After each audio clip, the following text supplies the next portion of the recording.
Welcome to the deep dive. We are so glad you could join us today. Yeah, thanks for being here. If you're working in any sort of professional capacity right now, you are probably familiar with a very specific low-level anxiety. Oh, absolutely. It's that feeling of just drowning in a never-ending sea of manual, repetitive tasks. Like, think about your average week. You're bouncing between tracking expenses across 3 different spreadsheets. You're sorting emails, wrangling calendar events with people across time zones. Taking meeting notes and then losing them. Exactly, losing them in some random cloud drive folder. It often feels like you spend significantly more time managing the meta work of your job than actually doing the deep work you were hired to do. It's the defining dilemma of the modern knowledge worker. I mean, we are surrounded by these incredibly powerful digital tools, yet somehow we're still the ones doing the heavy lifting. We act as the manual human glue, just copying and pasting data between applications that refuse to speak to one another natively. We are the API. We are the API. I love that phrasing. And the common assumption out there is that to fix this, to actually automate your life or your business operations, you only have 2 options. Right, the old myth. Yeah. You either need a massive enterprise budget to hire a team of developers, or you need to be a hardcore software engineer yourself. Hmm. Most people look at the landscape of AI automation and think, that's either way too expensive or it's just too technically dense for me to bother with. Which is completely false now. Right. Our mission today is to completely demystify that assumption. We are going to explore the exact blueprints you need to reclaim your time and build your own highly capable digital workforce. We're moving away from the old, brittle world of rigid, traditional automation and stepping into something entirely new and exponentially more powerful. Agentic AI. Exactly. That shift from traditional to agentic is, well, it's arguably the most important technological leap of the last decade. Traditional automation is very much like a train on a track. It goes exactly where you tell it to go, at the exact speed you set. But if a tree falls on the tracks, Or if a single piece of data is formatted incorrectly, yes. The train violently derails, and the whole system stops. Agentic AI is more like a fully autonomous vehicle. In an agentic system, you have a large language model, an LLM, acting as a central reasoning engine. It possesses memory. It understands nuanced context. And most importantly, it can dynamically select and use different tools to figure out how to solve a novel problem on its own. without you having to map out every single conditional step. Precisely. So to guide you through this transition today, we are pulling from a really robust stack of materials. We're looking at comprehensive session notes from an advanced course focused on building automations with a platform called N8N. Great platform. Yeah, it's amazing. We've also got detailed architectural blueprints for building a personal multi-tool assistant. We're going to call it Jarvis. And we'll break down the mechanics of a business-grade customer support AI utilizing ARG, which is Retrieval Augmented Generation. And to tie it all together, we'll dive into expert guides on the master skill of prompting. Yes, pulling frameworks straight from Google and looking at incredibly advanced meta-prompting techniques designed to force your AI to actually sound human. Okay, let's unpack this. We need to start with the foundational layer. What exactly is N8N, and why are we looking at it instead of the legacy automation platforms everyone already knows? So N8N, spelled N8N and pronounced NE10, has rapidly emerged as a leading platform for building both traditional automation workflows and these highly advanced agentic AI applications. A lot of people might be familiar with platforms like Zapier or Make.com. Right, and if you've spent any time tinkering with those, you understand the basic visual node-based concept. But you can think of N8N as the next evolutionary step. It offers much deeper granular control. Plus, you have the option to self-host it if you have strict data privacy requirements. Which is huge for enterprise. Absolutely. And crucially, it has a vastly improved user interface specifically engineered for building agentic workflows where AI needs to autonomously make decisions and handle variable inputs.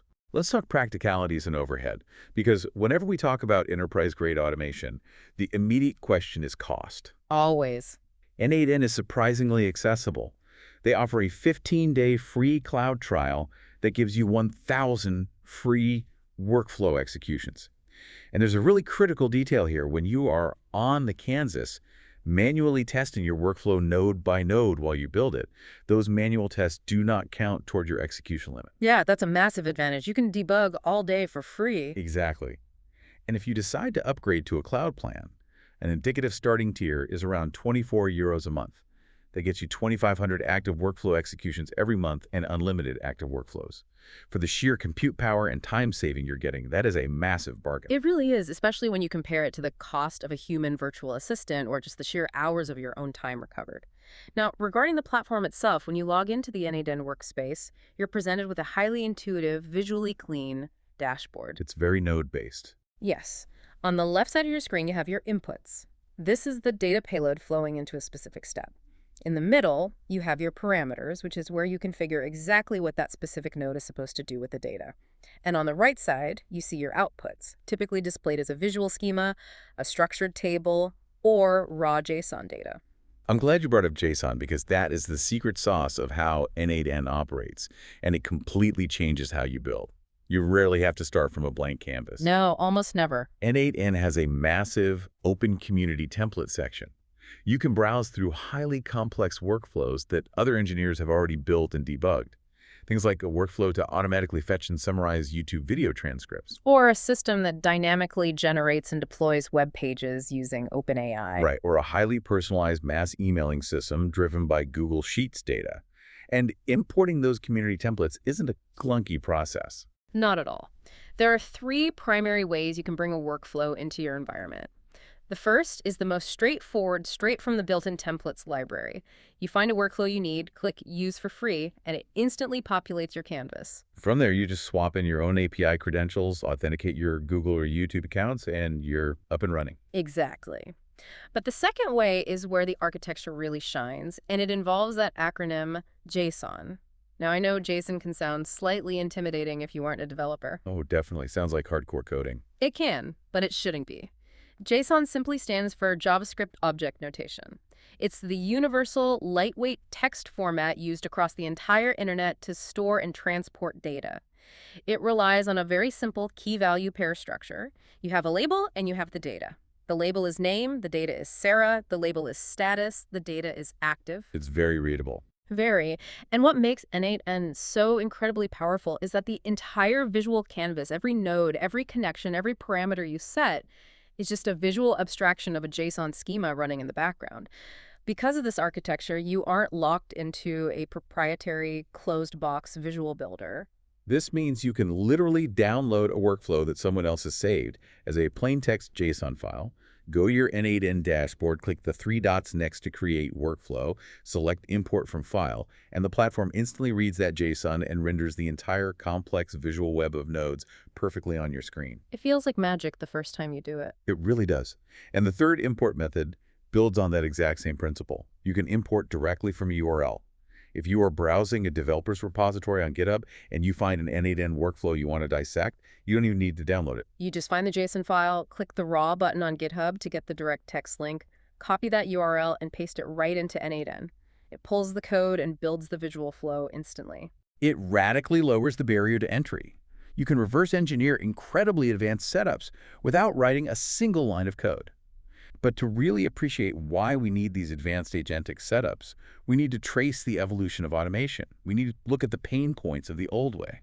Let's walk through a highly relatable example, building a personal expense tracker. We'll call this baseline architecture System 1, the rigid automation. Okay, System 1. System 1 is the quintessential example of traditional rules-based automation. The goal here is simple.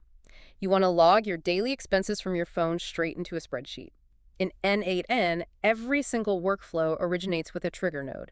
The trigger is the specific event that wakes the system up. So that could be a schedule, right? Yeah, a cron job schedule, like execute this workflow every day at 11:59 p.m. Or it could be a webhook listening for an app event, like trigger when a new row is added to an Airtable base. For this specific expense tracker, we use an on-chat message trigger. N8N provides a built-in testing chat interface where you can simulate user input. So you drag the chat trigger node onto the canvas, and you draw a literal line connecting it to an action node. In this scenario, that action node is Google Sheets, and you configure its parameter to append row. The theoretical flow is I type what I spent in the chat, and it automatically drops into the correct columns in my spreadsheet. Right, and when you initially set this up, you test the connection by hard-coding some sample values. You just type test expense and 100 into the parameters to ensure N8N has the right permissions and is actually talking to your Google Sheet. Once you get that green check mark, you want to make it dynamic. You open the Google Sheets node, and you literally drag and drop the output variable from the chat trigger into the column fields of your spreadsheet setup. And this is precisely where we hit the hard ceiling of System 1. Let's assume your spreadsheet is structured with 3 specific columns: credit or debit, category type, and amount. If you train yourself to type like a robot and you input exactly credit bonus 3000, you can use a very basic JavaScript function called .split within the node. The split. Yes, that breaks that text string apart at the commas, grabbing the first word for column A, the second for column B, and the third for column C. I remember trying to build something exactly like this a few years ago.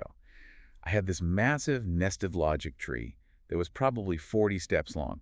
And the problem is, humans do not talk in comma-separated values. We really don't. If I'm walking out of a store having just bought new sneakers, I'm going to pull out my phone and naturally type, I spent $3,000 on shopping. Or maybe I'm in a hurry and I type 3,000 debit shoes.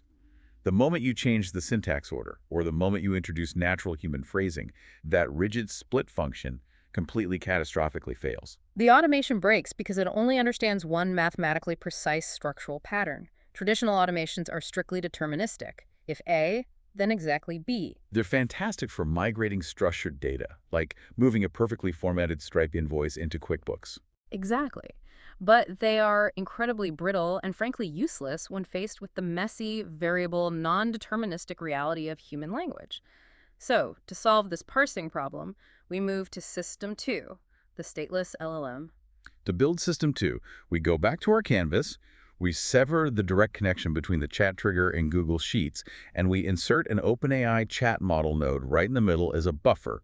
We're essentially giving the workflow a highly intelligent, multilingual translator. Right, and we write a specific prompt in the OpenAI node that says, take the user's messy chat message and extract 3 specific data points. Is it a credit or debit? What is the category type of the expense, and what is the numerical amount? And we tell it to output this exclusively as a structured JSON payload. This instantly solves the natural language bottleneck. Now, whether you type, I spent $3,000 on shoes or debit $3,000 for shopping, the LLM intuitively reads the semantic intent. It strips away the conversational filler, formats the data perfectly into your requested JSON schema, and passes those clean, predictable variables to the Google Sheets node. But wait, if I'm putting an LLM node in the middle of a daily expense tracker, aren't I pinging the OpenAI API for every single mundane chat message? Doesn't that get expensive and introduce latency? That is exactly the architectural bottleneck you hit with System 2. If you are using a massive, computationally expensive model like GPT-4 to figure out that spent 10 on coffee is a debit, you are wasting money and time. So what do you do? For a simple data extraction task like this, you would configure the N8N node to route to a much smaller, faster, cheaper model like GPT 3.5 Turbo or Claude Haiku. You reserve the heavy models for complex reasoning tasks. But even if you optimize the cost, System 2 introduces a new fundamental flaw. Right, the amnesia problem. The amnesia problem. Let's say we want this workflow to not just log expenses, but to actively calculate and update our total running bank balance. On Monday, I type, I received my salary of $10,000. The LLM processes it, logs a credit of $10,000, and my total in the sheet is $10,000. Perfect. Sounds good so far. But on Tuesday, I type, I did some shopping for 2,000 rupees. The LLM correctly parses a debit of 2,000. But what does it output for my new total balance?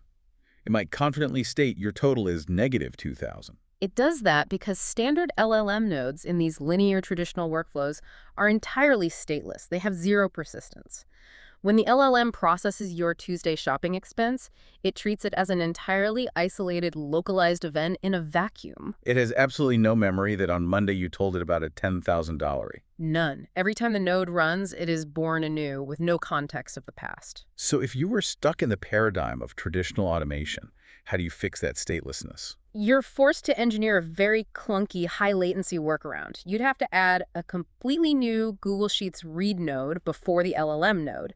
This read node would have to ping the Google API, scan the spreadsheet, locate the very last row, extract the integer representing the previous total balance, and then pass that number into the LLM system prompt dynamically. Along with the user's new chat message. Exactly, just so the LLM has the necessary context to do basic arithmetic. That sounds like an absolute nightmare to maintain. Every time you log a coffee, you're making multiple read and write API calls to Google. It is a nightmare, and as your workflow scales to handle edge cases, What if it's a refund? What if the sheet is empty?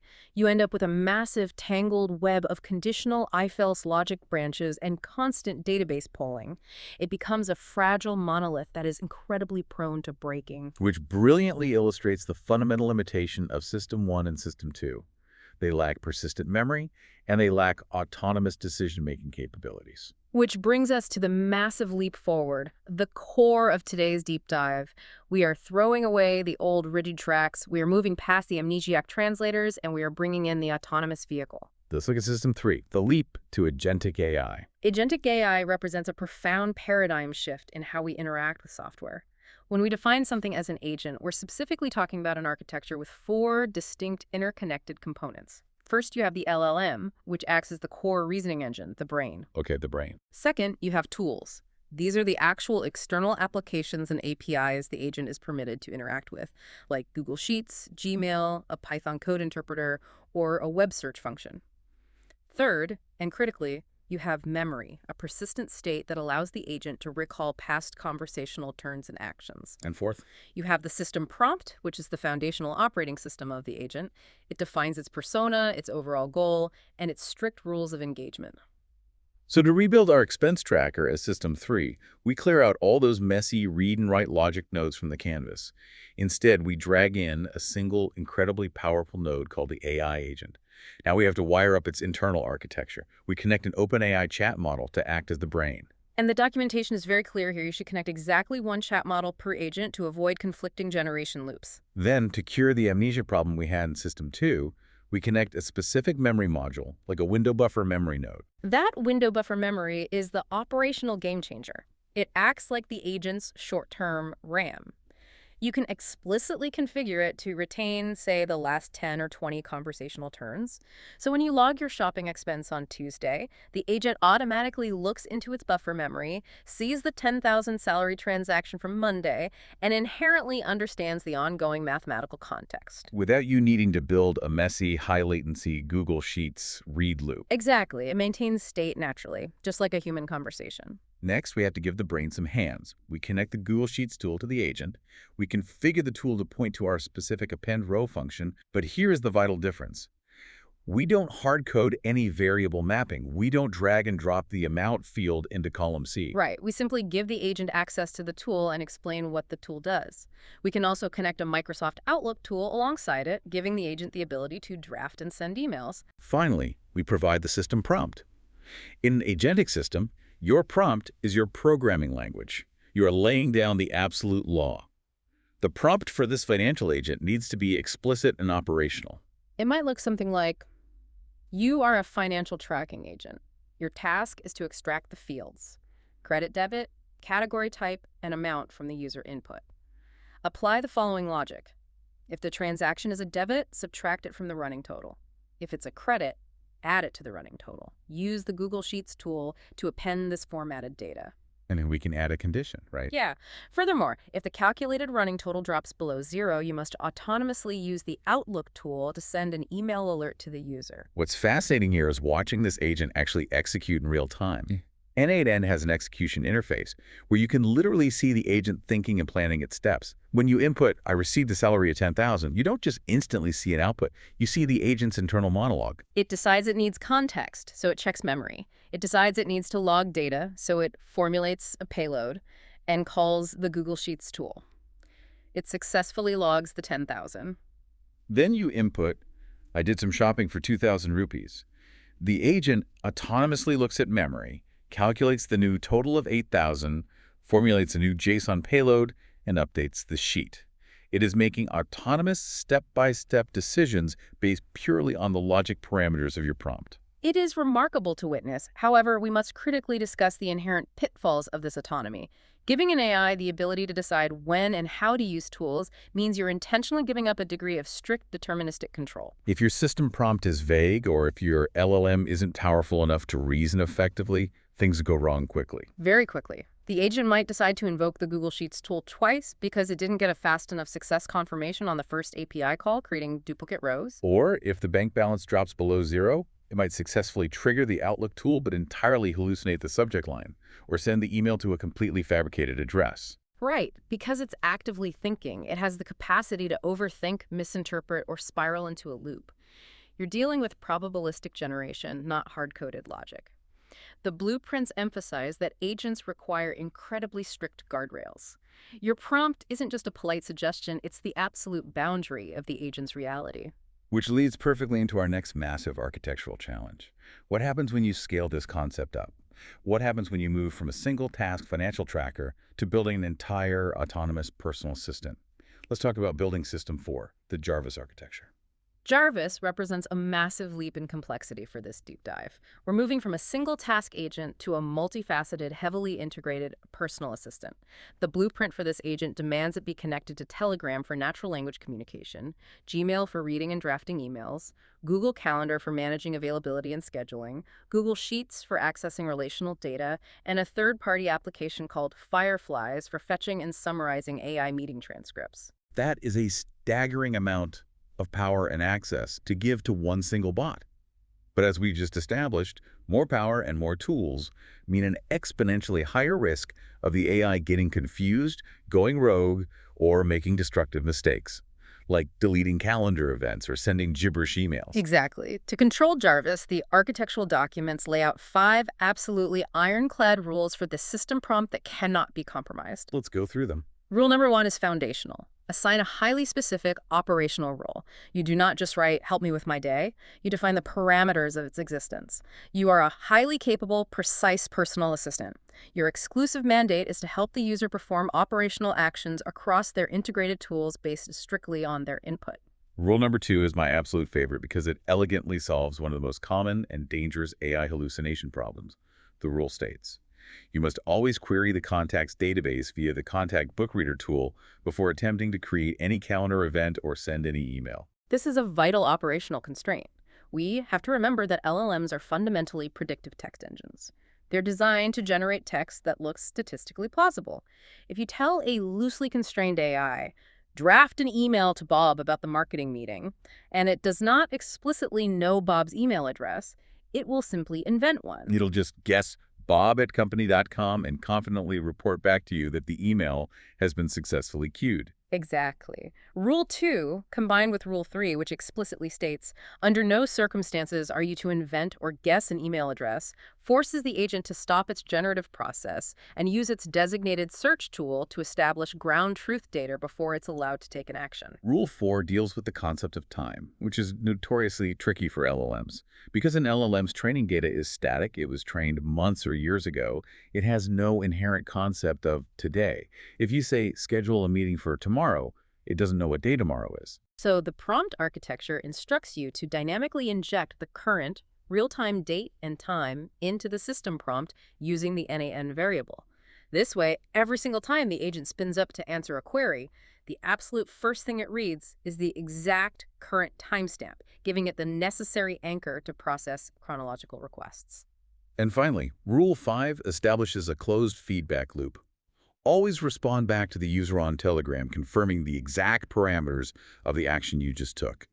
When you have an autonomous agent executing API calls in the background, the human operator must always have a verified audit trail of what the system has executed on their behalf. Okay, so we have established the operational rules. But how do we actually physically connect all these wildly different applications? N8N has hundreds of beautiful built-in drag-and-drop nodes, but it obviously doesn't have a native integration for literally every single piece of SaaS software on Earth. The blueprints make it very clear that knowing how to manually integrate third-party tools via their API's application programming interfaces is the master skill of automation. Absolutely. The built-in nodes are training wheels. The HTTP request node is the actual engine. Let's look at giving Jarvis a voice on Telegram.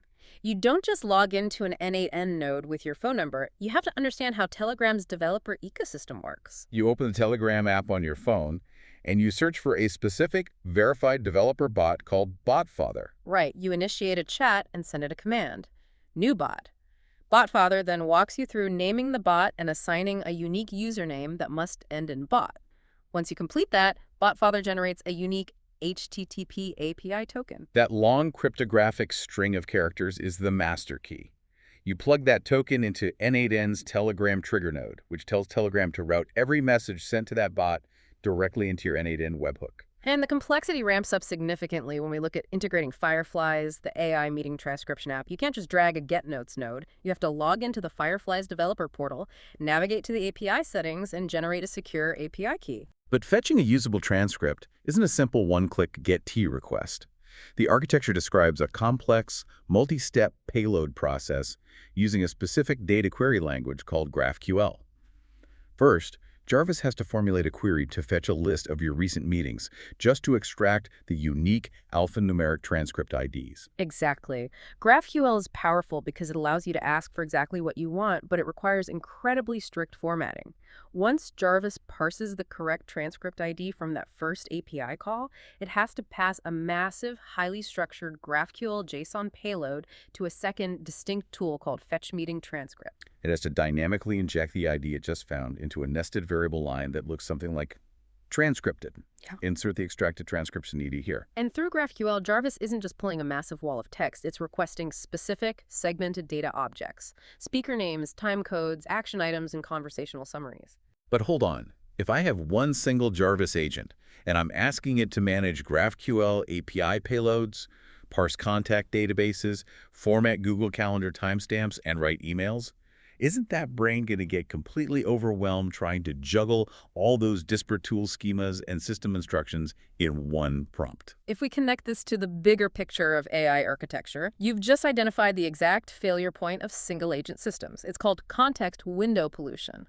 If you cram 10 different tools, API schemas, and complex behavioral rules into one massive system prompt, the LLM loses focus. Its attention mechanism gets diluted. It might try to use the GraphQL schema to book a calendar event, or it might just freeze and hallucinate.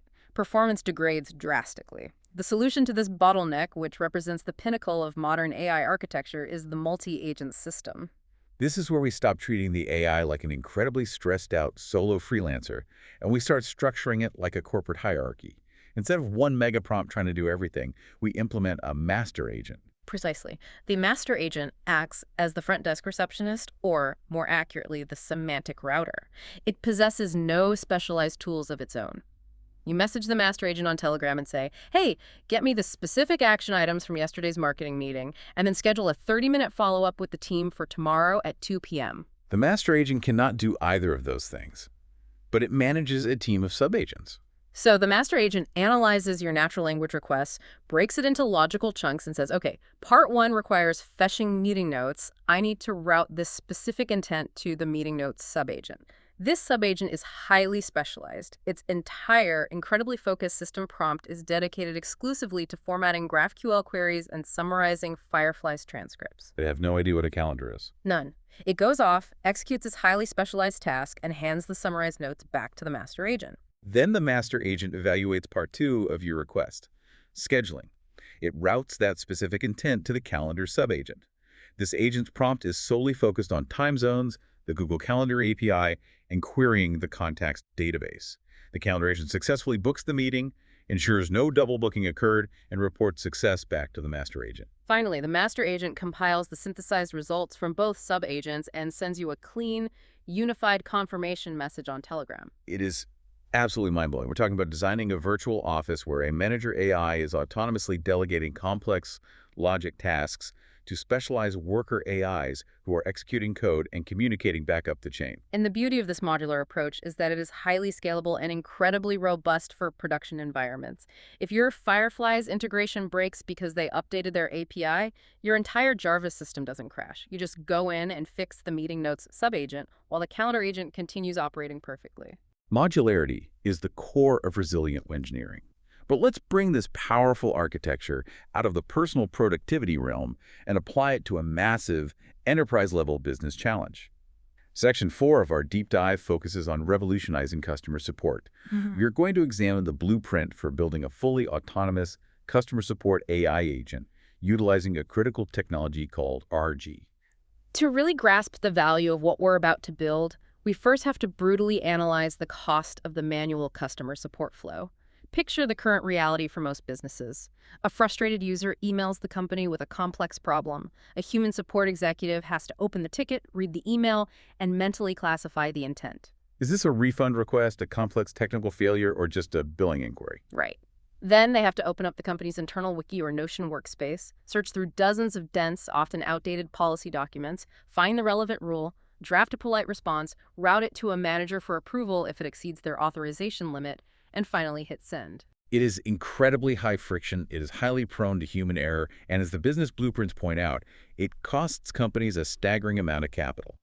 Money spent on scaling, managing, and endlessly training a massive Tier 1 support team is capital that is not being deployed toward product development or growth. The AI solution proposed in these architectures flips that economic script entirely. The proposed system deploys an AI agent that persistently monitors the support inbox via a webhook. When an email arrives, the agent reads it, classifies the semantic intent, and then autonomously searches a database of company policies to find the answer. But it doesn't just do a basic keyword search.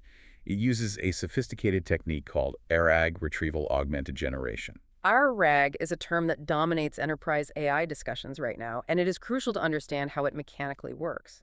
Our expert sources define RAG as a bipartite equation.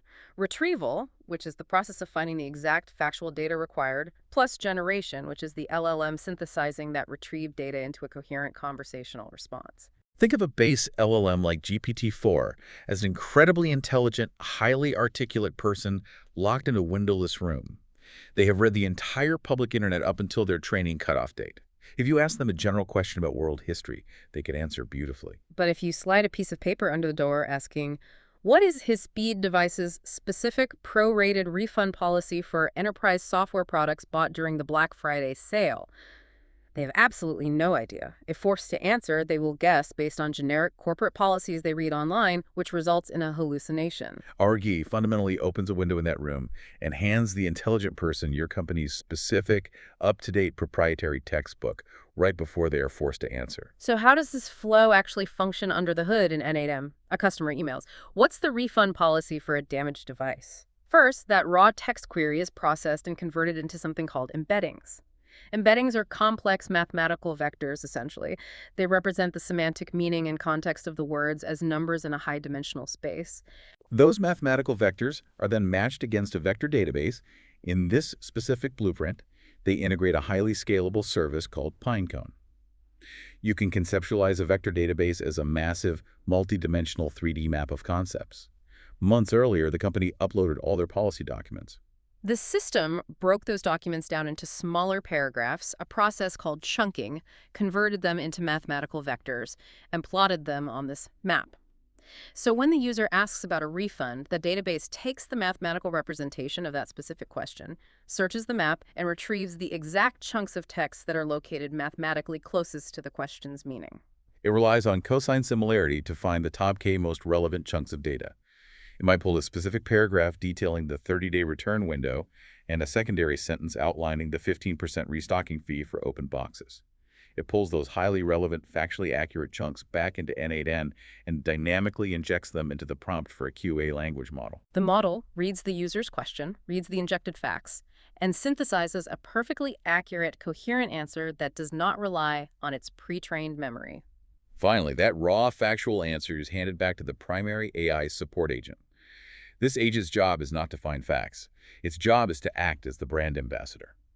It applies the company's specific tone of voice, formats the email beautifully, and then crucially, instead of sending it immediately, it utilizes a Slack or Telegram tool to ping the business owner with the drafted response and the retrieved context, waiting for a human-in-the-loop approval button click before dispatching it to the customer. Let's examine the actual system prompts required to orchestrate this flow because they're brilliantly engineered. Before the RA process even initiates, there's a classifier prompt that acts as an operational gatekeeper. It reads the incoming email and has to make a binary decision on whether it is a valid support query or just marketing spam. The prompt instructions are rigorous. Analyze the email.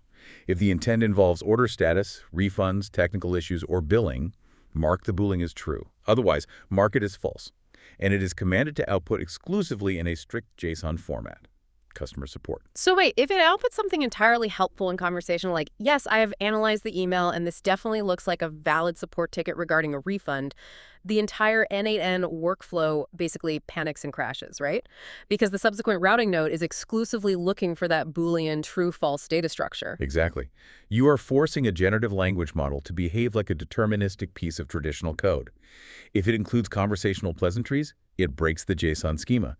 The N8N workflow relies on that exact true or false key-value pair to trigger the IF-false switch node that either initiates the expensive RRID process or archives the email. Once the email passes that strict classifier node, we hit the main AI agent prompt. This sets the behavioral parameters. You are a highly empathetic professional customer support agent for his speed devices. Your primary directive is to ensure customer satisfaction while strictly upholding documented company policies. It provides explicit instructions to utilize this knowledge-based tool that's the Pinecone RAG database connection we just explored. It commands the agent to use the create a draft tool to format the response rather than sending it directly. And it enforces a highly specific formatting constraint. You must strictly end every communication with the exact sign-off, Procar, from his speed devices. Which serves as a perfect natural segue into our final and undeniably most critical segment, the master skill that binds this entire architecture together, prompting best practices. Because as we've clearly seen with the JSON parsing failures, the hallucination loops, and the strict classification rules, possessing all these incredible API integrations and vector databases is entirely useless if you do not possess the linguistic engineering skills to effectively program the AI brain running them. Here's where it gets really interesting. We need to stop thinking of prompting as casually typing questions into a magical chat box. Advanced prompting is literally programming software using natural language. To establish a baseline, the blueprints rely heavily on Google's official prompting framework. It distills the art down to 4 distinct structural pillars that every production-grade prompt must contain: persona, task, context, and format. Let's dissect the example provided in the Google Developer Guide. An amateur simply types, "Write a tagline for a new washing machine." The output will be generic and uninspired. A prompt engineer applies the framework. First, they establish the persona. You are a seasoned, award-winning advertising copywriter. This isn't just roleplay. Technically, this instruction forces the LLM to activate the specific semantic weights and neural pathways associated with high-level advertising copy, adopting the vocabulary, pacing, and persuasive tone of a professional. Second, the task. Create a highly concise, punchy tagline. Third, the context. The washing machine features a proprietary technology that gets clothes extra clean. It has 25 distinct cycle settings, and it is specifically designed with a slim profile to fit in small urban apartments. You're providing the exact raw material constraints it needs to synthesize. And fourth, the format. Use an active, energetic voice and ensure the final output is no more than 6 words. It systematically removes the AI's need to guess your intentions. Google's framework also heavily emphasizes what they call the 3 C's of prompting: be concise, be clear, and crucially, be consistent. That consistency pillar is massive. If you're building a complex multi-agent workflow, and in Node 1 you refer to the incoming payload as the spreadsheet data, you cannot suddenly start referring to it as the matrix array or the customer tab in Node 4. The AI does not inherently know those are synonyms for the same object. You must lock in your operational vocabulary so the system doesn't lose the thread. The documentation also deeply stresses the absolute necessity of iteration and sequencing. AI output should always be viewed as a probabilistic first draft, never a guaranteed finished product. If a task is structurally complex, do not attempt to execute it in a single prompt. If you need a marketing strategy and a resulting blog post, do not ask for both simultaneously. Break it down. Prompt 1. Analyze this data and output a 3-point strategy outline. Once you verify the outline is sound, prompt 2. Based strictly on the approved outline above, draft the introductory paragraph.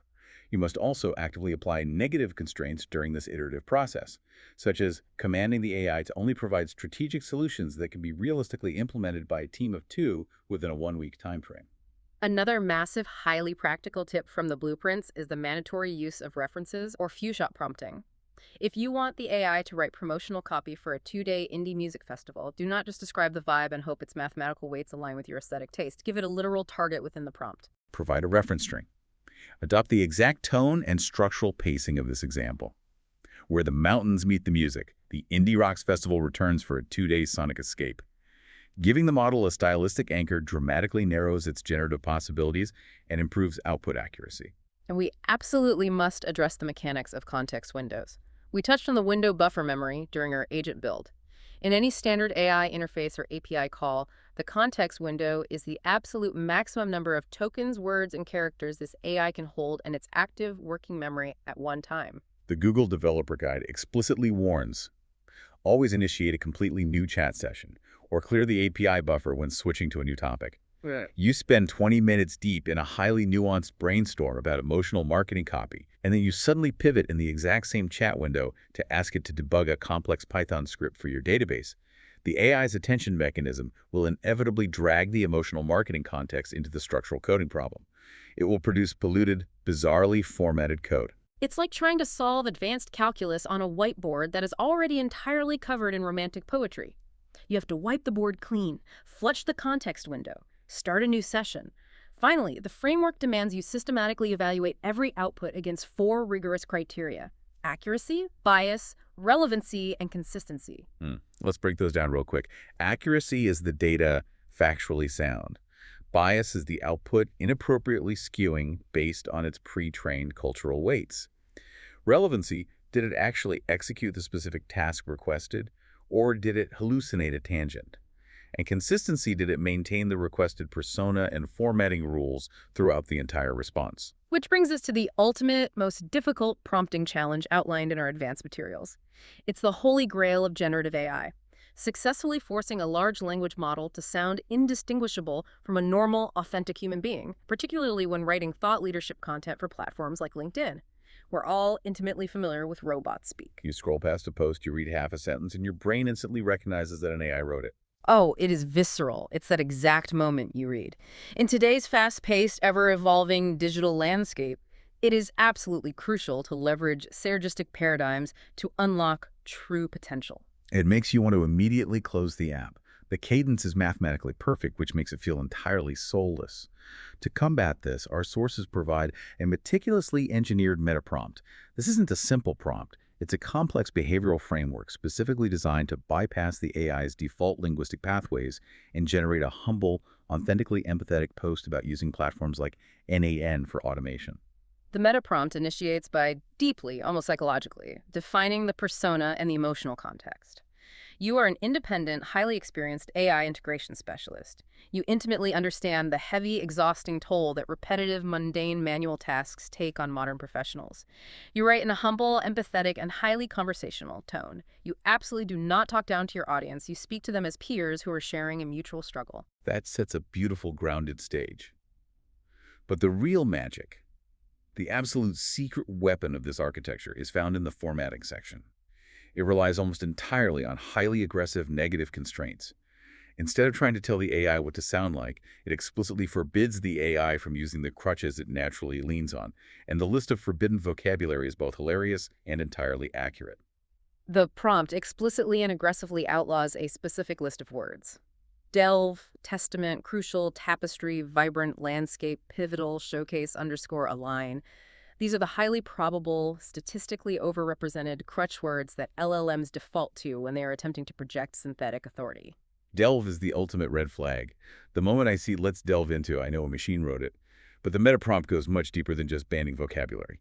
The negative constraints forbid deep-seated stylistic structures. Number 2 on the list. No rule of 3. AI models inherently love grouping adjectives or benefits in threes. It is fast, reliable, and cheap.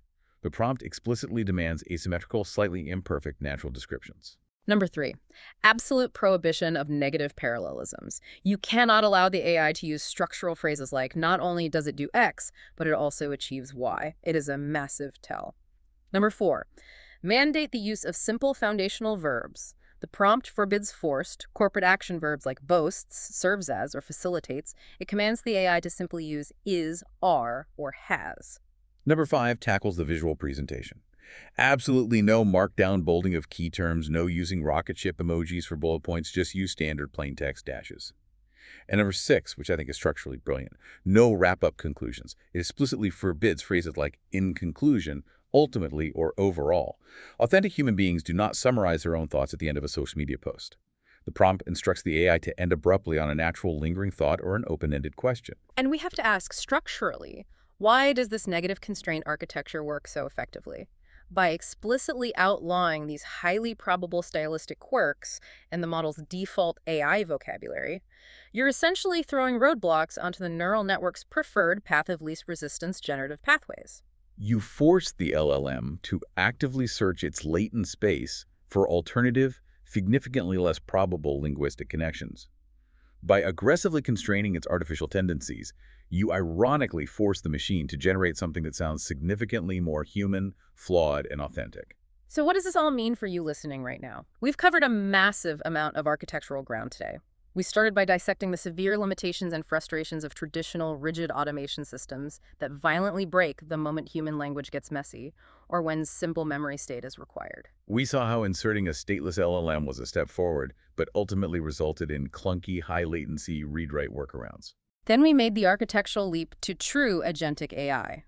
We equipped the reasoning engine with persistent memory, we provided it with hands via API tools, and we watched it autonomously reason, plan, and execute solutions based on the strict behavioral parameters of system prompts. We scaled that foundational concept up to build the Jarvis architecture, exploring how multi-agent systems solve context window pollution by having a master router intelligently delegate complex subtasks to highly specialized API-wielding worker agents. We applied that exact modular logic to the enterprise space, exploring how RAG and vector databases can entirely automate customer support without hallucinating company policies. And finally, we unpacked the foundational, non-negotiable skill required to orchestrate all of this power: prompt engineering. We moved from Google's basic structural frameworks to the advanced psychological warfare of utilizing negative constraints to force an AI to abandon its synthetic tone. These blueprints, these exact architectures, are the tools you can use right now to stop acting as the manual API between your applications. Whether you want to build a simple, reliable expense tracker or architect a massive multi-agent enterprise support system, the platforms like N8N are accessible, and now you possess the theoretical and practical knowledge to prompt them effectively. This raises an incredibly important question, however, and it's a concept I'd like to leave you to mull over as you begin building. If we are now fully capable of creating these sophisticated multi-agent architectures, where AI agents are seamlessly communicating, delegating tasks, querying databases, and executing complex logic entirely with other AI agents, and if at the exact same time we have to deploy incredibly strict, highly engineered negative constraints just to force these machines to sound vaguely human to us, what exactly happens to the concept of the human touch in business and communication? Are we rapidly approaching a tipping point where machines autonomously handle all the complex reasoning, strategic routing, and physical execution, and we, as humans, are simply employed to write the negative constraints that make the output feel a little less perfectly robotic? That is a deeply fascinating and undeniably thought-provoking paradigm shift to end on. The tools are evolving faster than our understanding of our role within them. Thank you so much for joining us on this incredibly expansive deep dive into agentic AI, N8N architectures, and advanced prompting.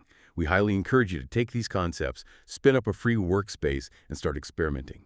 Build a system, break it, debug the JSON, and see what you can automate. Keep exploring, keep refining your prompts, and we will see you next time.